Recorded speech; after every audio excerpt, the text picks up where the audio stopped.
नमस्कार दोस्तों, मैं हूं रामेंद्र सिंह चौहान।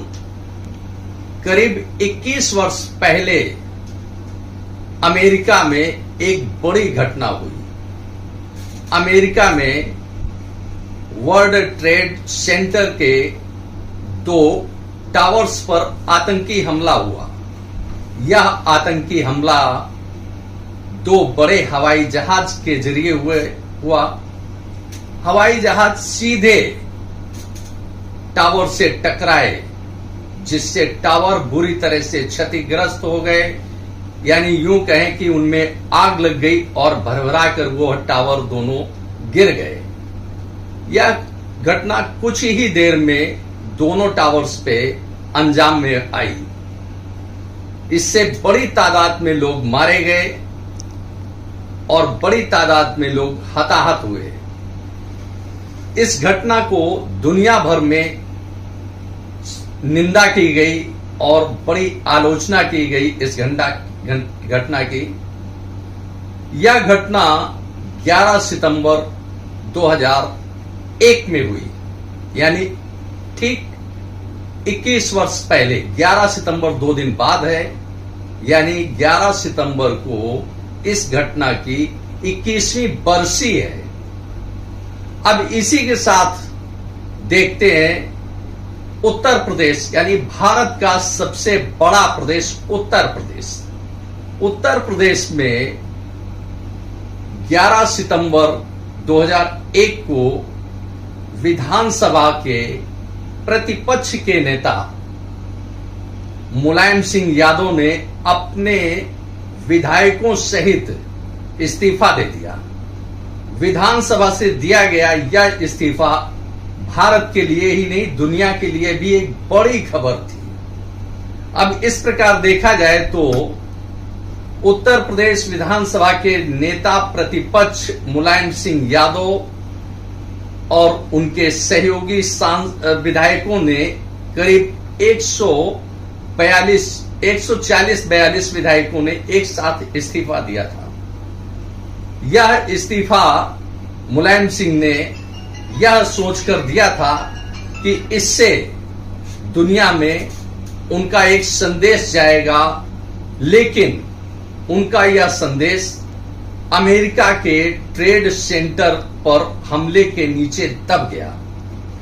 अब अखबारों में सुर्खियां बनना था, यानी भारत के अखबारों में सुर्खियां बनना था विधानसभा की सदस्यता से इस्तीफा देने वाले विधायकों की खबर पर, लेकिन सुर्खियां बना वर्ल्ड ट्रेड सेंटर का हमला। मैं इसलिए आपको यह बता रहा हूं कि किस तरह से बड़ी खबर छोटी खबर को दबा देती है। अब इसको दूसरे अंदाज में यह कह सकते हैं कि बड़ी मछली छोटी मछली को निगल जाती है। इसके पीछे आशय यह है कि किस प्रकार घटनाक्रम को अंजाम दे करके एक बड़ी खबर को छोटा बनाया जा सकता है। यानी यूं कहें कि एक लकीर खींची हुई हो और उसके समानांतर एक बड़ी लकीर खींच दी जाए तो वह पहले की बड़ी लकीर स्वतः छोटी हो जाती है। अब उसको आज के परिप्रेक्ष्य में देखें तो देश में 2 बड़ी घटनाएं हुई हैं। कांग्रेस के पूर्व राष्ट्रीय अध्यक्ष राहुल गांधी भारत जोड़ो यात्रा लेकर कल भारत की यात्रा पर निकले। उनकी यह यात्रा, यानी कांग्रेस के पूर्व राष्ट्रीय अध्यक्ष राहुल गांधी की यह यात्रा, भारत जोड़ो यात्रा, देश के 12 राज्यों और 2 केंद्र शासित प्रदेशों से निकलेगी। यह यात्रा 5 माह यानी 150 दिनों में पूरी होनी है। लेकिन इसके साथ ही इस खबर को, यह देश की एक बड़ी खबर थी, लेकिन इसके साथ ही भारत सरकार के आयकर विभाग ने देश के विभिन्न राजनीतिक दलों के राजनेताओं पर कि यहां करीब 150 आयकर के छापे पड़े। अब इस प्रकार देखा जाए तो आयकर की खबर बड़ी हो गई और राहुल गांधी की यात्रा उसके नीचे दब गई। जबकि हकीकत यह है कि राहुल गांधी की भारत जोड़ो यात्रा एक बड़ा आयाम है। भले ही राहुल गांधी को मस्खरा साबित किया जाए, पप्पू करार दिया जाए और उनकी जुबान यानी उनके शब्दों को पकड़ा जाए कि किस प्रकार उन्होंने 40 रुपए लीटर आटे का दाम बताया। यह एक जवान पकड़ने की बात हुई, जवान फिसलती सभी नेताओं की है, लेकिन कांग्रेस नेता राहुल गांधी की जवान अक्सर फिसल जाती है और उसे इशू बना दिया जाता है। मेरा यह कहना नहीं है कि अन्य नेताओं की जबान नहीं फिसलती है, अन्य नेताओं की जबान फिसलती है, लेकिन उनका बहुत बड़े पैमाने पर इशू नहीं बनता है। मेरा न कांग्रेस के साथ कोई प्रतिपक्ष है, न भाजपा के साथ कोई ऐसा है, लेकिन जो घटना है उस पर देखा जाना चाहिए कि हम किस अंदाज में किस घटना को देख रहे हैं। अखबारों की सुर्खियां आज आयकर का छापा बना, जबकि राहुल गांधी की यात्रा कमतर नहीं आकी जानी चाहिए थी। उसका उद्देश्य बड़ा है, उसका आशय बड़ा है, उसका आयाम बड़ा है, लेकिन अखबारों की सुर्खियां बना आयकर का छापा और उसके नीचे दब गई भारत जोड़ो यात्रा। अब इस प्रकार देखा जाए तो हम यह कह सकते हैं कि राहुल गांधी का एक बड़ा अभियान, जो कांग्रेस का एक बड़ा अभियान है, कांग्रेस को संजीवनी देने वाला जो अभियान है, वह आयकर के छापों के नीचे दब गया। अब इस प्रकार अगर यह कहें कि राहुल गांधी को बौनापन देने की कोशिश या साजिश या संयोग कुछ भी कहा जाए तो शायद कोई अतिशयोक्ति नहीं होगी कि किस प्रकार राहुल गांधी की घटना को दबाने की एक कोशिश की गई, प्रयास किया गया। यह छापे राजनीतिक दलों के जो आयकर के छापे पड़े हैं, वह राजनीतिक दलों के नेताओं के यहां पड़े हैं, व्यापारियों के यहां पड़े हैं। देश में कुल करीब 150 छापे पड़े हैं।